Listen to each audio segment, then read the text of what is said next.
உங்கள் கல்பனா ஸ்ரீகாந்த். இந்த பதிவில் செவ்வாய் பெயர்ச்சியை பற்றி தான் நம்ம பார்க்க போகிறோம். இந்த செவ்வாய் பெயர்ச்சி ரொம்ப ரொம்ப முக்கியமான செவ்வாய் பெயர்ச்சி. என்னென்னா, அவர் தனுசுலேருந்து மகரத்துக்கு உச்சம் பெற போகிறார்.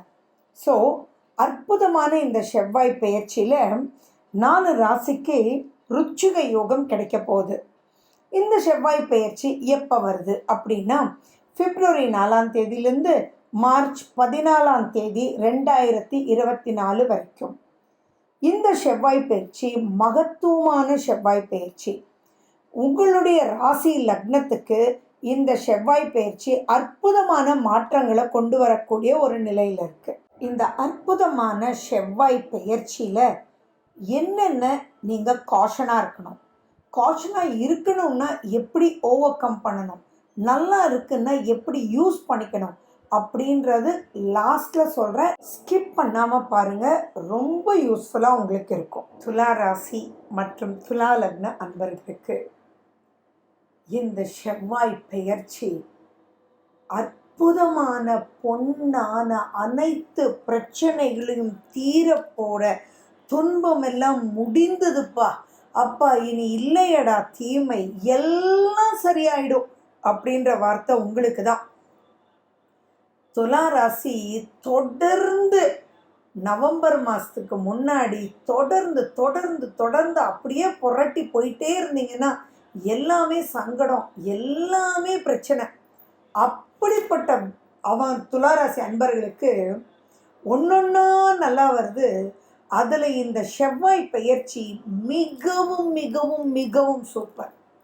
எப்படிப்பட்ட கோர்ட்டு கேஸு, பிரச்சனை, வம்பு, சண்டை, சச்சரவு, யாரோட பங்காளி சண்டை, ஃபேமிலியோட சண்டை, கணவன் மனைவி சண்டை, குழந்தையோட சண்டை, அண்ணன் தம்பியோட சண்டை, என்ன வேணாலும் நீங்கள் வச்சுக்கோங்கப்பா. எல்லாத்துக்கும் ஒரு முற்றுப்புள்ளி மட்டும் இல்லை, அமோகமான ப்ளஸ்ஸும் அங்கே காத்துட்ருக்கு. பொன்னான ஒரு காலம். சரி, இது கோடீஸ்வர யோகம். கோடீஸ்வரா அப்படின்னா உடனே எல்லாருக்கும் ஞாபகம் வருது பணம் மட்டும்தான். ஆனால் என்ன பொறுத்த மட்டும் பணம் மட்டுமே ஒரு கோடீஸ்வர யோகம் கிடையாது. அந்த பணம் வரணும், அதை சந்தோஷமாக அனுபவிக்கணும், திருப்தியாக ரொம்ப சந்தோஷமாக உறவாடணும். உறவு, அன்பு, குடும்பம், மனைவி, மக்கள், பொருளாதாரம், வேலை வாய்ப்பு எல்லாம் கலந்தது தான் இந்த யோகம். ஏன்னா உங்களுக்கு இப்போ வந்திருக்கிற யோகத்தினுடைய பேர் என்ன தெரியுமா? இது மகாபுருஷ யோகத்தில் இருக்கக்கூடிய ருச்சிக யோகம். ருச்சிக யோகம் அப்படின்னா அனைத்து பிரச்சனைகளுக்கும் ஒரு முற்றுப்புள்ளி. அது மட்டும் இல்லாமல் மறுமலர்ச்சி, பிரமாதமான மறுமலர்ச்சி. சரி, இதை சொல்லிட்டே போகலாம், எப்படின்றத பார்க்கலாம் பாருங்க. உங்களுக்கு செவ்வாய் எந்த வீட்டுக்காரர்? 2ஆம் வீடும் 7ஆம் வீடும். 2ஆம் வீடுனா குடும்பம், பணம், தொழில், வாக்கு எல்லாமே வச்சுக்கோங்க. 7ஆம் வீடுனா கணவன் மனைவி, நட்பு எல்லாமே. அதுக்கு அதிபதி 4ஆம் வீட்டில் உச்சம் பெற்று, அடேங்கப்பா, சம்திங் எக்ஸ்ட்ராடினரி பெனிஃபிட். அது மட்டும் இல்லை, உங்களுடைய 10ஆம் வீட்டை அவருடைய 7ஆம் பார்வையை பார்க்குறார். இது எப்படி இருக்குன்னா, எல்லா வகையும் பிரச்சனையாக கொடுத்துட்டு இருந்துட்டு டகு டகு டகு டகுன்னு எல்லா பிரச்சனையும் சால்வ் ஆகி, அப்புறம் அடையில எது அப்லிஃப்ட்மெண்ட் வேறையா, பிரச்சனையும் சால்வ் ஆகிடுச்சு, வழியும் பிறந்துடுச்சு அப்படின்ற ஒரு சந்தோஷமான குதூகலமான ஒரு காலகட்டம். இந்த காலகட்டத்தில் ஒவ்வொரு ஃப்ராக்ஷன் ஆஃப் அ செகண்டுமே வெரி இம்பார்ட்டண்ட். இதை யூஸ் பண்ணுங்க, தானாகவே நல்லது நடக்கும். அதை இன்னும் நீங்கள் யூஸ் பண்ணிக்கணும். ஏன்னா இப்போ நம்ம பார்க்குறது கோச்சாரம், உங்களுடைய தசா புத்தியும் ரொம்ப ரொம்ப ரொம்ப ரொம்ப இம்பார்ட்டண்ட். ஸோ இப்போ தசா புத்தி நல்லா இல்லாதவங்களுக்கும் இது ரொம்ப ப்ளஸ்ஸு தான். பட் அந்த தசா புத்தின்றது பிளேஸ் அ மெயின் ரோல் இல்லையா? ஸோ அதிலிருந்து அப்படிப்பட்ட நெகட்டிவ் இருந்தாலும் எப்படி ஓவர் கம் பண்ணுறது அப்படின்றதும் நான் இந்த பதிவினுடைய கடைசியில் சொல்லுவேன். ஸோ ரொம்ப இம்பார்ட்டண்ட்டாக ஸ்கிப் பண்ணாமல் பாருங்கள் துலா ராசி துலா லக்ன அன்பர்கள். ஏன்னா நிறைய துளாராசி அன்பர்களுக்கு இப்போ சனி தசை அதெல்லாமும் நடந்துட்டு இருக்கும். அந்த சனி உங்கள் ஜாதகத்தில் நல்லா இல்லாமல் இருந்ததுன்னா சில மைனஸஸ் அங்கே இருக்கும். குழப்பம். ஒரே வார்த்தையில் சொல்லணும்னா அப்படி எந்த கிரகம் நல்லா இல்லைன்னா கூட இப்போ நெகட்டிவ்ன்றதை நீங்கள் பண்ண மாட்டீங்க. ஆனால் ஒரு கன்ஃபியூஷன் ஸ்டேட்டில் நிறைய துளாராசி அன்பர்கள் இருப்பீங்க. அப்படிப்பட்டவங்களுக்கும் இப்போ வெல்லக்கூடிய மிக அற்புதமான ஒரு காலகட்டம். இப்போ நிறைய தன்னம்பிக்கை வரும், தெளிவு பிறக்கும், விடாமுயற்சி ஏற்படும். பிரச்சனை வேண்டாமே, லைஃப் ஸ்மூத்தாக போகணுமே, எந்த பிரச்சனை இருந்தாலும் அதை விட்டு கொடுத்து ஜெயிச்சு போய் நெக்ஸ்ட் லெவலுக்கு போகலாமே அப்படின்ற ஒரு தாட் ப்ராசஸ் உங்களுக்கு ஏற்படும். ஏன்னா 2ஆம் வீட்டு அதிபதி உச்சம், காட்டில் மழை தான் போங்க. சகல சௌபாகியம்.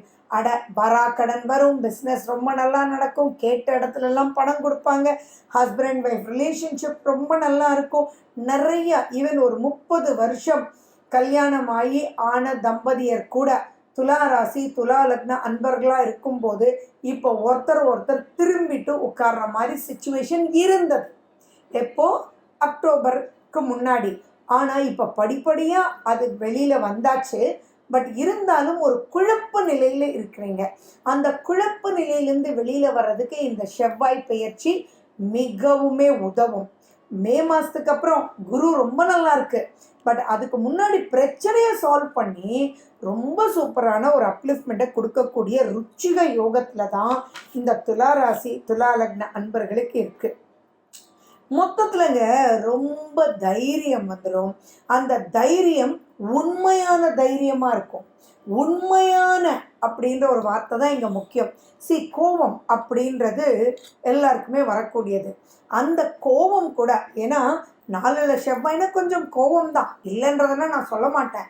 ஆனால் அந்த கோபத்தில் நியாயமான கோபம்னு இருக்கு இல்லைங்களா, அந்த நியாயமான கோபம், அந்த கோபத்தினால் ஆதாயம் சாதிப்பதற்கான கோபம் தான் இப்போ துளாராசி துலா லக்ன அன்பர்களுக்கு வரும். அப்போது அது ப்ளஸ்ஸு தானே. அறுசுவை உணவு, அந்த அறுசுவை மாதிரி குணங்கள்லேயும் கோபம் ஒரு குணம். அந்த கோபம் கூட இப்போ நன்மை தரக்கூடிய வகையில் வரும். ஸோ அப்படி இருக்கும்போது நிறைய விஷயங்கள் நீங்கள் சாதிச்சுக்கலாம். ஸோ இந்த காலகட்டத்தை யூஸ் பண்ணிக்கோங்க.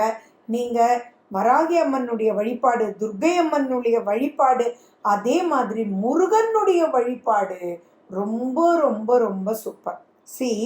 அந்த துளாராசி துலா லக்னம்னு வரும்போது அங்கே சித்திரை விசாகம் இருக்கு இல்லைங்களா. அப்போ விசாகம் அப்படின்னாலே வைகாசி விசாகம்னாலே யார் ஞாபகம் வருது? முருகனை தானே. சித்திரை நட்சத்திரத்துக்கு முருகன் தானே. அப்போ அதை விட வேற என்ன இருக்கு? ஸோ முருகனுடைய வழிபாடு, முருகனுடைய ஸ்லோகங்கள், இதெல்லாம் நீங்கள் சொல்ல சொல்ல கேட்க காலையில் எழுந்திரிச்சோன்னே முருகனுடையது கந்தகுரு கவசம், கந்த சஷ்டி கவசம், திருஷதி எது வேணாலும் நீங்கள் போடுங்க.